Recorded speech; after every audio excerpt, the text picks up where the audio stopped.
Halo semuanya, Om Swastiastu. Semoga kita semua masih dalam keadaan sehat dan tentunya masih mampu untuk mengikuti MPLS hari ini sampai dengan hari terakhir. Perkenalkan, nama Ibu Niputu Ayu Rumi Ariantini. Kalian bisa panggil Ibu Ayu. Nah, hari ini Ibu akan membawa materi mengenai pendidikan karakter dan etika pergaulan siswa. Pertama, yang akan Ibu bahas adalah mengenai pendidikan karakter. Jadi Ibu yakin di sini kalian pasti sedikit banyak sudah mengenal atau memahami mengenai pendidikan karakter. Ibu rasa di SD juga guru-guru kalian sudah pernah menyinggung sedikit banyak tentang pendidikan karakter. Pendidikan karakter itu terdiri dari dua buah kata, yaitu pendidikan dan karakter. Pendidikan adalah sebuah proses pembelajaran pengetahuan, kebiasaan, dan keterampilan dari diri manusia yang diwariskan dari satu generasi ke generasi berikutnya, tentunya melalui proses sosialisasi. Kemudian karakter adalah sebuah sifat atau watak, ya, kemudian kepribadian dari seseorang yang mereka pelajari dan mungkin lewat juga semasa mereka hidup. Kemudian pendidikan karakter adalah pendidikan yang sistematis dan terencana untuk mendidik, memberdayakan, dan mengembangkan peserta didik agar dapat maksimal dalam membangun karakter secara pribadi.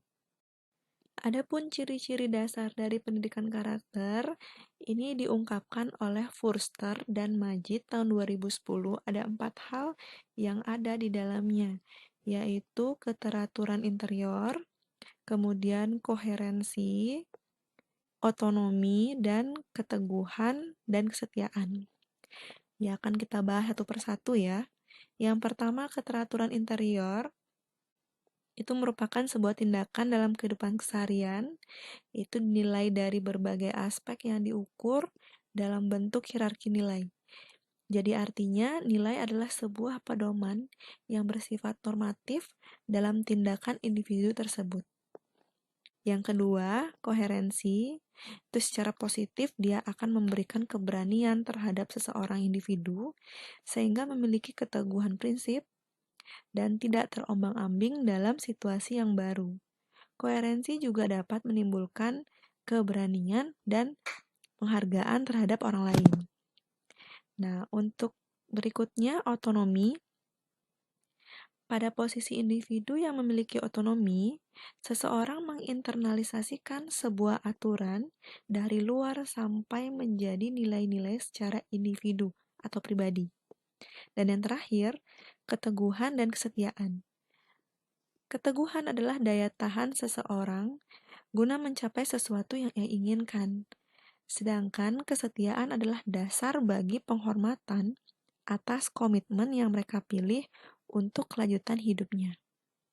Menurut Said Hamid H. dan kawan-kawan tahun 2010, ada beberapa tujuan pendidikan karakter, yaitu yang pertama, mengembangkan potensi kalbu atau nurani atau afektif peserta didik sebagai manusia dan warga negara yang memiliki nilai-nilai budaya dan karakter bangsa.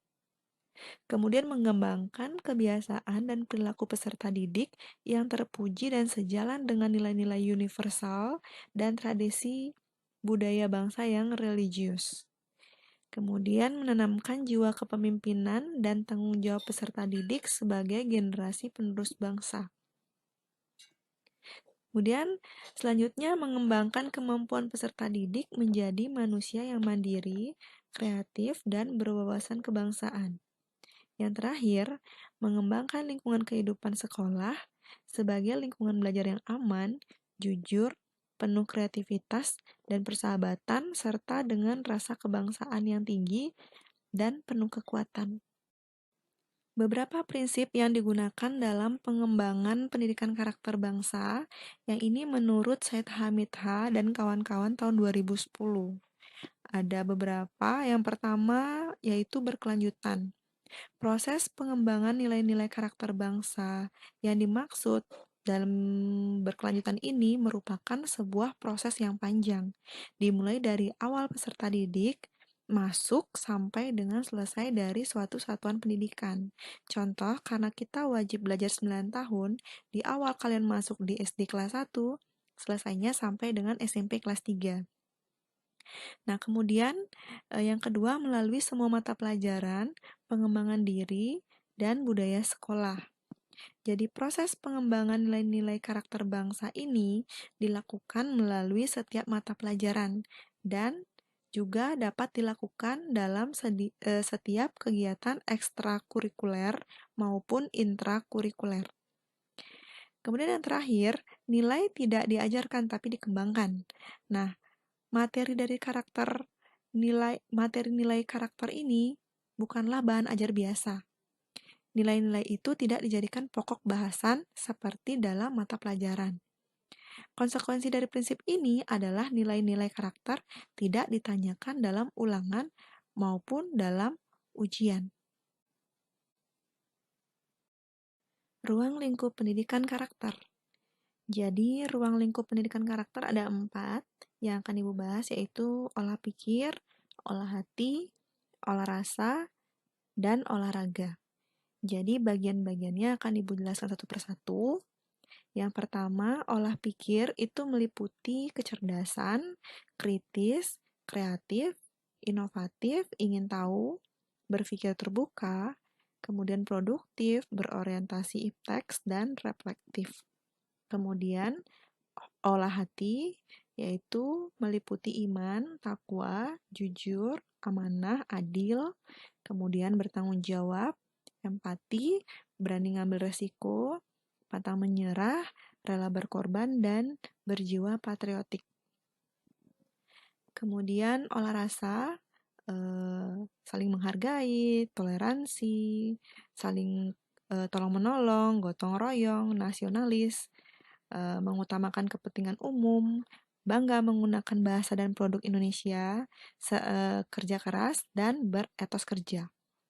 Kemudian yang terakhir, olahraga, itu meliputi kebersihan, kesehatan, kedisiplinan, sportif, tangguh, andal, berdaya tahan, bersahabat, kemudian kooperatif, determinatif, kompetitif, ceria, dan gigih. Selanjutnya ada etika pergaulan siswa. Nah, sebelum Ibu jelaskan etika pergaulan siswa, nah ini adalah sebagian kecil yang harus kalian jalani nanti sebagai siswa baru dengan lingkungan yang baru, kemudian guru-guru yang baru dan teman-teman yang baru, begitu. Nah, untuk etika pergaulan siswa, ini pengertiannya merupakan sopan santun atau tata krama dalam pergaulan yang sesuai dengan situasi dan keadaan, serta tidak melanggar norma-norma yang ada, baik norma agama, kesopanan, adat, hukum, dan lain-lain. Yang ini harus kalian benar-benar pahami. Mengapa etika pergaulan harus diperhatikan? Ini ada 3 hal yang akan Ibu jelaskan. Yang pertama, kita dituntut untuk saling berhubungan, mengenal, dan membantu. Nah, dalam hal ini, karena kalian baru memasuki lingkungan yang baru, sekolah yang baru, maupun teman-teman yang baru, jangan sampai kalian merasa walaupun pembelajaran daring seperti ini, kalian harus bisa tetap saling mengenal teman-teman kalian satu sama lain, ya. Kemudian, agar tingkah laku kita diterima oleh siapa saja yang bergaul dengan kita. Nah, di sini kita harus belajar tingkah laku mana saja yang bisa kita lakukan dan tingkah laku mana yang tidak seharusnya kita lakukan agar kita nyaman bergaul dengan sesama teman-teman di sekolah. Kemudian yang terakhir, tata krama dan tingkah laku sehari-hari merupakan cermin pribadi kita. Nah, kalian tanpa sadar orang-orang menilai kepribadian kalian dari tata krama dan tingkah laku yang kalian lakukan sehari-hari, bukan dari penampilan, bukan dari paras kalian yang cantik atau ganteng, bukan juga dari apa yang kalian gunakan, tetapi tata krama dan tingkah laku itu jauh lebih penting dari apa yang Ibu sebutkan tadi. Hal-hal yang harus diperhatikan dalam etika pergaulan ada 3. Yang pertama, siapa yang akan kalian hadapi? Apakah itu teman, guru, atau orang tua? Yang kedua, di mana pergaulan itu berlangsung? Yang ketiga, bagaimana cara bersikap? Nah, Ibu beri satu contoh. Semisal kalian memiliki seorang guru yang juga adalah saudara kalian. Nah, sesuai dengan di mana pergaulan itu berlangsung, apakah itu di rumah atau di sekolah, kita harus bisa dan harus tahu cara bersikap. Bagaimana cara kita bersikap pada dia saat ada di sekolah, dan bagaimana cara bersikap kepada dia pada saat di rumah. Etika pergaulan yang baik saat di sekolah. Di sini Ibu berikan beberapa contoh yang perlu kalian perhatikan ketika kalian berada di sekolah. Yang pertama, menghormati dan bersikap sopan santun terhadap guru, pegawai, teman, dan warga sekolah lainnya.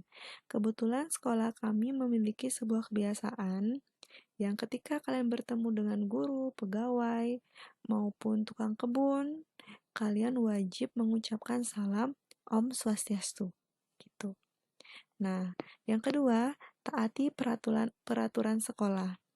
Nah, seperti tahun-tahun sebelumnya, sekolah kami masih belum mengizinkan membawa HP.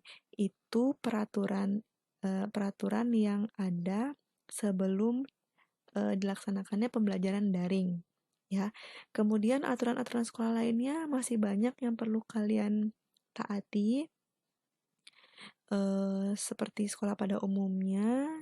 Contohnya kan harus berpakaian yang rapi dan lain sebagainya, gitu. Yang ketiga, bergaullah dengan semua teman tanpa membeda-bedakan. Seperti yang sudah kita ketahui ya, mungkin nanti dalam satu kelas kalian memiliki teman yang berbeda suku, agama, dan lain-lain.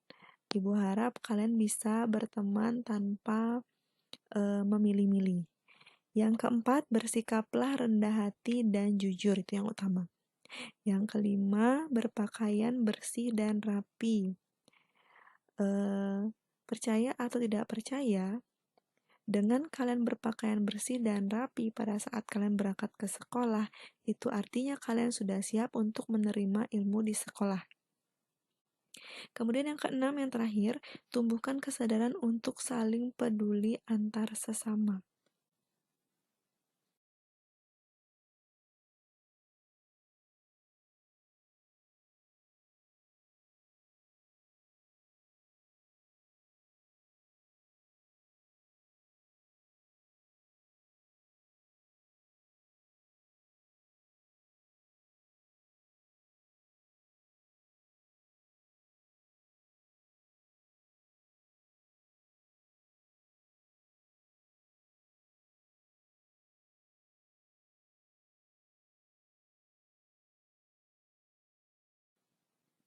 Pertama, ketika kalian ingin menghubungi guru kalian, perhatikan waktu.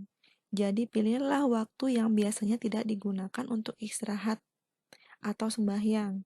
Ya, hindari menghubungi guru itu di atas jam 8 atau sesuai kesepakatan oleh guru yang bersangkutan. Ya, kalau bisa kalian menghubungi guru tidak jam tidur siang, tidak jam tidur malam. Jadi, waktu yang tepat kalian menghubungi guru adalah pada saat jam-jam kalian belajar daring, yaitu pagi jam 7.30 sampai dengan jam 12 siang. Itu maksimal. Kalau di luar itu kalian ingin menghubungi guru lagi, kalian bisa hubungi setelah jam tidur siang. Ya, kalau bisa jam 4 sampai dengan jam 8 gitu. Kemudian, awali dengan salam. Nah, ini biasanya kadang siswa itu mengawali tidak dengan salam. Nah, biasanya kadang tes atau huruf P saja yang dikirim itu jujur sangat tidak sopan, Nak. Ya, jadi kalian awali dengan salam. Contoh, Om Swastiastu, selamat pagi, selamat siang, Bapak atau Ibu. Itu. Kemudian yang ketiga, kalian perkenalkan diri terlebih dahulu. Jangan sampai kalian menghubungi guru kalian menanyakan informasi tanpa memperkenalkan diri karena semua guru itu tidak menyimpan nomor HP kalian. Ya, ketika kalian menyebutkan selamat pagi Bapak, Ibu, saya Hana dari kelas eh, 8F ingin menanyakan dan selanjutnya. Begitu kan lebih enak. Jadi guru juga bisa menilai, oh ini Hana dari kelas ini. Bila perlu sebutkan saja nomor absennya. Gitu. Kemudian yang keempat, ucapkan kata maaf. Maksud di sini maaf itu bukan kalian merasa bersalah, bukan, tapi kalian menunjukkan rasa sopan santun dan kerendahan hati kalian. Walaupun kata-katanya maaf, saya mengganggu waktunya, tapi itu jauh lebih sopan ketimbang kalian langsung to the point dengan maksud tujuan kalian gitu. Kemudian setelah itu gunakan bahasa yang baik. Nah, biasanya anak-anak zaman sekarang suka singkat ya, apa namanya bertanya. Contohnya nih, Y, KPN, oke gitu, tolong dihindari. Ya, diganti dengan kata baik Pak, baik Bu, terima kasih Bapak, gitu. Yang terakhir, to the point dengan maksud kalian. Dan akhiri dengan terima kasih. Kalian jangan sesekali menyampaikan pesan yang sangat bertele-tele, kemudian tidak jelas, dan lupa mengucapkan terima kasih. Ya, jadi ingat waktu, kemudian salam, perkenalkan diri, ucapkan kata maaf, gunakan bahasa yang baik, kemudian baru kalian to the point dan akhiri dengan terima kasih. Itu dia.